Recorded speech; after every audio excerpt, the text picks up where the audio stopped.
What up, my fellow NBA lovers? This is your guy, Marcellus Ease. Ever since this whole James Harden fiasco, just him wanting to be traded, the media has been sort of instigating something between the Brooklyn Nets and Kyrie Irving by implying that he should get traded for James Harden straight up. Now, the media is implying in their minds that James Harden is the better player and the Nets don't really need Kyrie in this situation. Now, the Brooklyn Nets are in a tricky situation right now because they're trying to soften up their image because right now Kevin Durant and Kyrie Irving are not perceived as likable players, especially from the media. Kyrie Irving had left the Boston Celtics and it left a sour note in the NBA Boston media landscape. Now, best believe the NBA Boston media is a large part of the NBA media. That's an underestimated point of view that a lot of people don't look at. And of course, Kevin Durant, the way he left the Bay Area, it kind of left a sour taste in their mouth, especially with their experiences right now going through their ups and downs. But with the hiring of Steve Nash, like I said, the Nets, that basically kind of softened up their image a bit because Steve Nash is perceived as a likable guy. But right now, Kyrie Irving seems like he's sick of the instigating, and he kind of levied back his own attack by saying that he doesn't really have to speak to the NBA media anymore. Now I'm going to use this segment for a backdrop, but Kyrie Irving does bring up a great point here. Does he even need the regular NBA media right now? Because right now, due to social media and all the streaming DSPs, these players have the power to create their own media and control their own narrative. So you guys check out this segment, and every once in a while, I'll check in. Max, do you feel like Kyrie should be forced to engage with the media? I mean, you can't force him to move his mouth and make words come out, right? But yeah, he should be penalized if he doesn't. Look, the bottom line is this is typical Kyrie. He's trying to control the narrative or whatever he thinks he's doing. As most people do. Most people with an image, especially a public image, from celebrities to athletes to politicians, they try to control the narrative, and they do pay guys under the table, from people that report the news to journalists. I mean, a lot of guys are controlling the narratives, and these guys over here in this network, they clearly know that because they're clearly in some sort of cahoots with LeBron James, allegedly. Life hit different. Is the point that he'll be taken out of context less, or he can't be taken out of context if he just releases a statement? You can still take stuff out of context, Kyrie. He doesn't just have to release a statement. He can actually engage with the new media, which is something that Kevin Durant is doing, even LeBron James with the uninterrupted. A lot of these NBA players, they're kind of forming their own media companies to control the narrative because clearly they don't trust you guys. And it is under the NBA rules that these players do have to interact with the media. But I'm wondering if there's some sort of gray area right now because there is a new media landscape being formed and these players can interact with the new media, and if that would actually still fulfill their contractual obligations to interact with the media. Of course you can. Life hit differently this year, so I have to move differently. I just used ellipses there. And you can talk about that ad nauseum.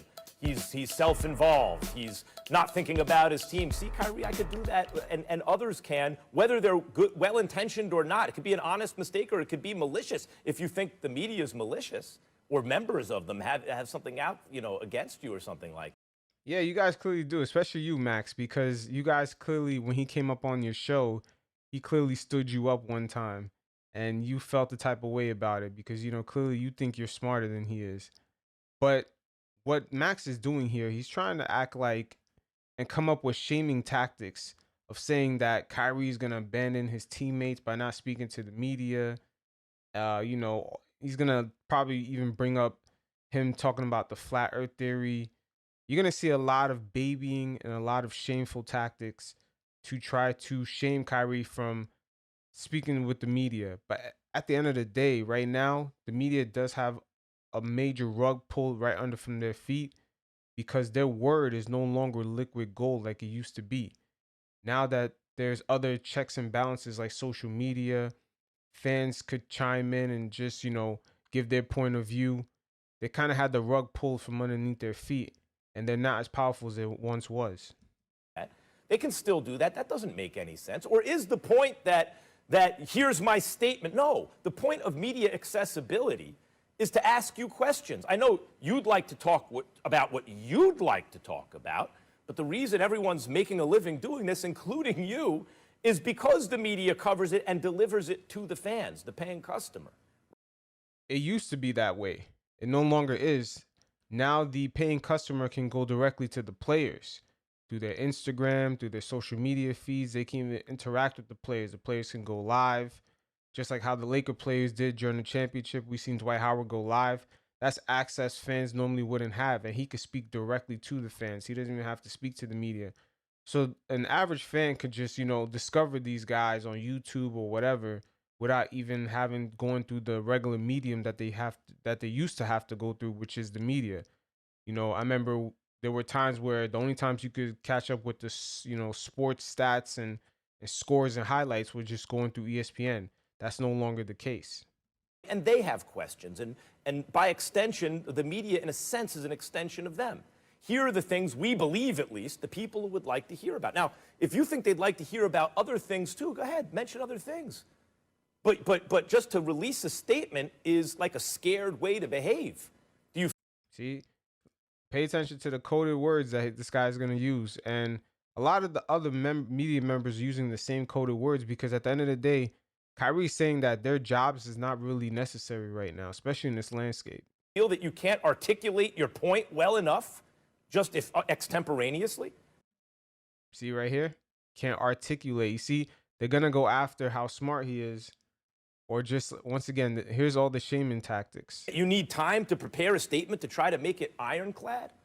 I mean, what's the point here? And to think that you're doing this now, where your star teammate, the best player on the team, is coming back from catastrophic injury.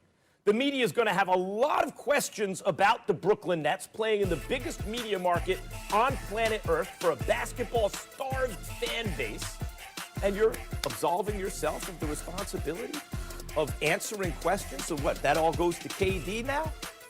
You have to ask yourself, Kyrie, you might be the most skillful player who ever lived, especially given how high your talent is pitched. Whoever had handles like you, who could also finish in the paint, at least under the rim, who could also pass the ball, who could also shoot the ball, like Kyrie Irving. Why is it that every team you've been on, except for the one with LeBron James, has gotten worse with you on the court? That shouldn't be possible. Seems to me you're thinking a lot about yourself, and this statement reflects that. Stephen A., when I read it, I thought, typical Kyrie. He thinks he's being profound or deep or controlling the narrative or whatever he thinks he's doing, but it seemed to me to be inarticulate rambling and nonsense, self-involved nonsense. I appreciate all of those sentiments, Max Kellerman. So let me get right to it and just answer the question. And I'm gonna try to be diplomatic, but I'm not gonna hold back. To answer the question directly, Molly and Max, Kyrie Irving should not be forced to engage with the media. He doesn't want to talk to the media, fine. We won't miss him. But here's the reality. He should be fined every damn day he doesn't talk because you signed a contractual agreement. It comes along with your contract. See, once again, I'm wondering now with the new media landscape, if there's gray areas in which the players can actually still fulfill those contractual obligations by speaking to the new media or starting their own media companies and still be within that gray area. And in a way, it would actually curve this sort of mainstream media or just the old media the way you used to be. And these guys would no longer have to be as necessary as we used to need them. As an NBA player, this notion that you just get to go out on the basketball court and play, but you don't answer questions, you don't talk to the media, whatever. Understand what the media is. The media is a conduit to assist the NBA and its players in promoting its brand. It used to be. Now there's other outlets that's promoting the brand. I can make an argument that Instagram right now, especially with a certain demographic, which is probably the key demographic the NBA is trying to get, which is younger viewers, I would say Instagram and YouTube probably has a more influential aspect on gaining that audience. See, the media right now, well, through the old media, not a lot of people have cable as they once was, man. This is going to be a major issue for these guys. And like I said, a lot of the pushback is these guys getting the rug pulled from underneath their feet. They're not as needed as they once was, and it's throwing them off. That way, it facilitates you generating more revenue, so guys like Kyrie can get paid $33.4 million this year, $35 million next season, and then a player option to pay him $36.6 million in 22-23, even though you fresh over playing 20 games last season. Okay, that's the situation with Kyrie Irving that everybody needs to address. The bottom line is this. So are they mad that he's making that much money, or what's the issue? Kyrie Irving, as you said, Max, comes across looking. I'm not going to talk about what he is, because I actually think he's a good guy. I actually think his heart is in the right place. But I think he's immature. I think that he's occasionally selfish. And I think at this particular moment in time, he comes off as a damn snob. He thinks people are beneath him and he's above it. He looks at the media as being inauthentic. Are they not inauthentic? What were they implying when they said they should trade Kyrie Irving for James Harden straight up? What were they implying? That the Nets don't need Kyrie. That's what they were implying. See, the media today, they're a bunch of instigators. They're that kid in the playground that's instigating a fight, but the moment when everyone wants to turn on him, wants him to fight, he backs away and he goes, "Oh no, I'm just an innocent bystander." He acts all innocent. That's the role the media plays today. They'll hype up and gaslight something, and then at the end of the day, when something bad happens, they'll walk away and then try to act like they're the peacemakers. What he thinks about the media. You know, everything that has happened to Kyrie Irving, that Kyrie Irving has self-inflicted, go back and look at the tapes. Quote him. It's always the media. Always. You got something to say about LeBron? It's the media. You got something to say about your time in Boston? It's the media. You got something to say about wanting to move on? It's the media. You're in Brooklyn. Nobody has thought about you since the spring. You haven't played. No, actually, you guys have. You guys had a lot of pushback against Kyrie when he stated he was representing a lot of players who had a lot of questions about the bubble, and then come to find out a few months later, there were other players who felt the same way because the Milwaukee Bucks just straight up stopped playing. And then all of a sudden, you guys started to understand the players a lot more and agree. When initially Kyrie Irving brought up the same point about a month and a half earlier, and you guys had a lot of pushback against him. And then obviously with this James Harden trade, you guys, it was just rumors, but you guys try to flip it and try to use it against Kyrie, saying that they should trade for Kyrie. Like I said, man, you guys are instigators. See, the season was halted. You wasn't playing before then. You had shoulder surgery. You come in, and then you're not even participating in the bubble because you're recuperating from your right shoulder. And still, you wanted to sit up there and implement yourself in the proceedings. As he should, because he represented the players. He was part of the union rep. He was a representative for a lot of players, and he spoke up for about 100 players. But still, you guys still don't understand this. And at the end of the day, he ended up being right about it because the Milwaukee Bucks had just walked out and the players held a second meeting about the same fucking issue. Talking about how the game should not be played. You weren't playing anyway while collecting $33 million. Once again, he keeps bringing up the money. You know, a lot of these issues is that it's probably because they see that these guys are making all this money and they no longer need them for promotion. It's almost like Don King finding out, or just you could look at Floyd Mayweather in boxing. When he no longer needed the promoter, he became the promoter himself. Who kind of went against him? Bob Arum, aka Muhammad Ali's promoter. All of a sudden he started bad talking Mayweather because Mayweather realized how much money he could possibly bring in, and he no longer needed that middleman. And that's the media. They used to be that middleman. They no longer are. But you had something to say. And then when people responded, it's the media. You go on Kevin Durant's podcast and literally state, which we'll get into later, but literally state that, you know what? I mean, you're the first guy that I looked at and I said, hey, I trust you to make the last shot. And he was right for saying that. Kevin Durant is a clutch shot maker. He's a shot maker overall. LeBron is not viewed as a shot maker. He makes clutch plays, but no one ever thought of LeBron as having a clutch jump shot. That's what Kyrie meant. But once again, you guys are taking it out of context. LeBron now has developed a more, consistent shot, just like D Wade did in the later part of their careers. But they were never known for guys who just took clutch jump shots. I don't understand what's the issue. And the media made up that LeBron might have a problem with that. Damn, you was taking a shot at LeBron. And you go on social media and literally state, hey, well, you know what? If I had something to say about him, I would say their name. Now, you see how Stephen A. Smith just mentioned 3 different media outlets, a podcast, social media. That's basically what he should be complaining about in this whole segment, because that's the rug being pulled from underneath their feet and they're feeling it. That's the reason why they keep mentioning, hey, we promote your brand, et cetera, et cetera. When in reality, you promote the brand within a certain demographic. Maybe a middle-aged to more older demographic tunes in to regular network television. But most of the younger demographic, they tune into social media. Social media is one of the major pushes that pushed Zion Williams to where he got at. It wasn't you guys. It was people sharing highlights, videos on Instagram, TikToks, all those things mixed in with the NCAA kind of push Zion to the forefront. Like, how dare us connect the dots and say 1 + 1 = 2? You won a championship with a brother in 2016. Far be it for us to come to the conclusion that, oh my God, you might have been talking about LeBron. Who else did you play with?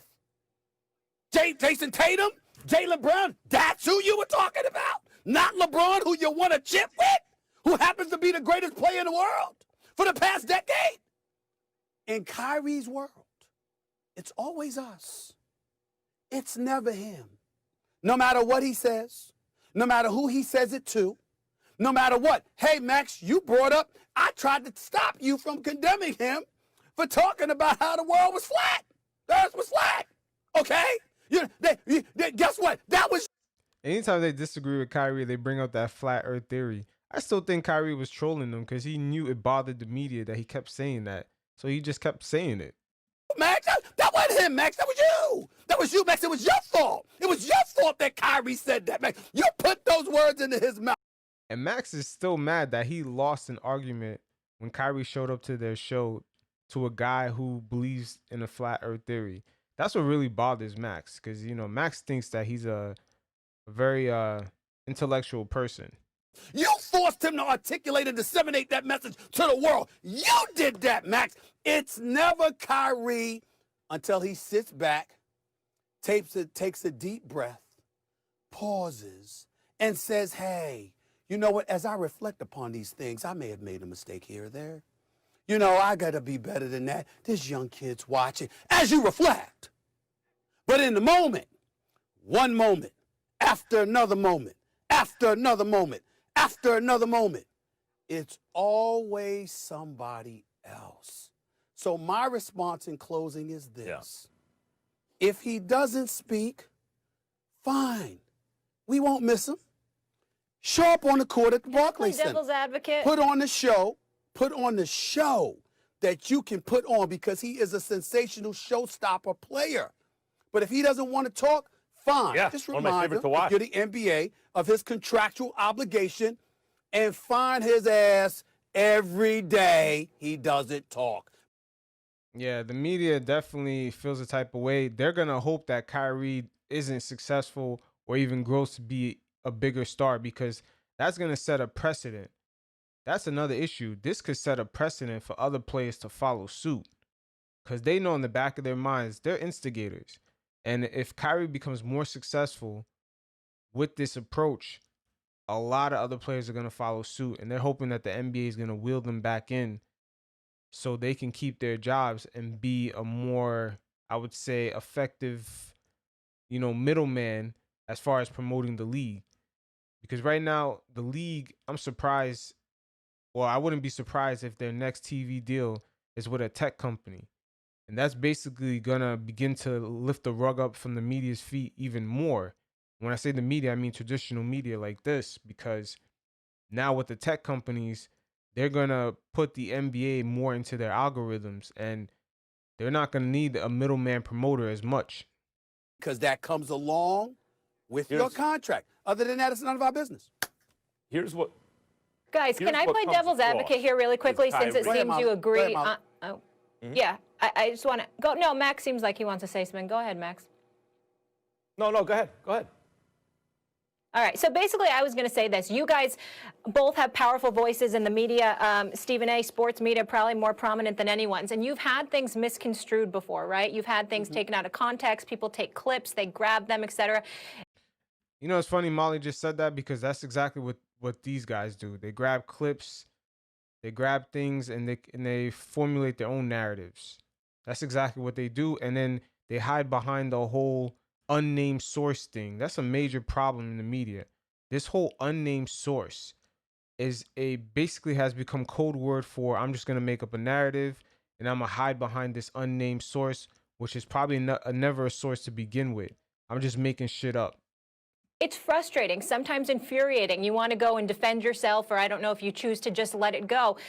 But I mean, there has to be some merit in what he's saying here. Could this actually, you know, we know his mentor was Kobe Bryant, right? Didn't he learn a lot from Kobe in terms of how to handle these things? Maybe he feels like this is the better protocol, the better way. Kobe never released statements like this, to my knowledge. Kobe always answered questions. I was there in L.A. for 5 years. Kobe was present to answer your questions and face the media. He wasn't going to push that off on a teammate. If he ever did, it's not to my recollection. And I addressed your point off the top, Molly, in this. Kobe, just like Michael Jordan, they had their guy. They gave more in-depth interviews to particular guys, in which Kobe's case, his guy was Stephen A. Smith. He gave it really good information to. And Michael Jordan, his guy was Ahmad Rashad. The top players tend to have a, sort of a mole within the media that's going to help their image, them control the narrative a bit more. They give generic interviews to you guys, but they're going to give the more in-depth personal interviews to particular guys that they know. Allen Iverson the same way with Stephen A. Smith. That if Kyrie's point is that it'll be taken out of context, he can be taken out of context with this quote as well. Here's the real issue with Kyrie. All of his public pronouncements, or many of them to me, seem to be about ego protection. Stephen A., it's like it's said, it's never his fault, it's always someone else's fault, right? When you release a statement, you control the narrative, right? I think he's justifying it. He's going to control the narrative. See this? It's player empowerment or something. But let me tell you how it actually reads to most folks. You're scared to answer questions because you can't articulate your point well enough. No, it doesn't come. It may be to a particular demographic. But for the most part, for the demographics who love the NBA, who consume it on TikTok, YouTube, highlight reels, shared through social media, they don't care at all. And that's the demographic the NBA is trying to capture right now. And that's the main demographic that they're concerned with. Like I said, with the issue with the cable, subscriptions is dropping, it's not helping them at all. Right? It's not just the media is going to twist it around. It's that you put your foot in your mouth. And this way, that's how it comes across. I'm afraid to answer questions because I don't do it well. So here's my statement. By the way, you don't do that well either, Kyrie. Your statements are not very clear. They're ambiguous. I don't know if Molly, that's fair to him. Molly, go ahead, Stephen A. Yeah. Molly, to get to your point, that's Max's interpretation, and I get where Max is coming from. I'm coming from a different place. I spoke to Kyrie personally, directly. I will not repeat what our conversation entailed. That's between he and I. But I spoke to him before I took this position. So I'm coming from an informed position on that regard. And I am telling you that I believe I walked away with the notion that it's always somebody else's fault. Kyrie Irving, to me, is a very articulate and intelligent dude, regardless of the mistakes that he has made. And he is a very good guy in terms of his heart and soul being in the right place. Where I bring up words like immature and other things is the fact that he's so interested in pointing the finger of blame. And what he is making a mistake of that Kobe Bryant never makes, that the Chris Pauls of the world don't make, that the Dwayne Wades didn't make, that LeBron James and others rarely, if ever, make, is that when you are an articulate young brother capable of expressing yourself, you do yourself more harm than good by electing not to speak, because you've given folks the license to interpret for themselves instead of you being direct and clear with what message you want to send. And he comes across as if he believes he's doing folks favors by speaking to them. Well, go ahead and do that, because guess what? He's going to find out what everybody finds out. The world moves on with or without any of us. Yeah, he's not necessarily doing you a favor. Well, technically, he is doing you a favor in today's era. Maybe not 10 years ago, but in today's era, he is doing you a favor because he can just go to Kevin Durant's podcast or JJ Redick's podcast or plenty of other players, media outlets, and give all the information. He doesn't necessarily have to go to you guys. He can answer questions in a more generic way to you guys and just, go to player outlets. At the end of the day, the main issue here is that you guys are having the rug pulled from underneath your feet and it's throwing you off. I keep hearing how I would just articulate he end is. it. Maybe he is. He does not show it publicly. Once again, that's really personal. Max is really mad that he lost the argument to a guy who believes in the flat earth theory. That's one of the main issues with Max. Kobe Bryant did. I'll end it by saying this. Bill Belichick doesn't talk to the media very much, and he's been very successful. For some people, maybe it's an approach of ignoring the noise, and he wants to try that and attempt to get a chip. All right. Yeah, at the end of the day, these guys, they're just hoping that Kyrie doesn't become more successful while ignoring the media, because it is going to set a trickle-down effect, and other players are going to take notice, and they're going to either go to their, fellow colleagues, media outlets. Like I said, JJ Redick has a podcast, Gilbert Arenas, plenty of other guys. They can go there and give a more in-depth interview. Matt Barnes, All the Smoke podcast. These guys have other ways of expressing and interacting with the media. And I'm wondering if there's a gray area where they can still fulfill their contractual obligations of just interacting with the media, because there is a brand new media on the horizon and it's getting a lot louder every year. So it is what it is. You guys stay safe. Until next time, peace.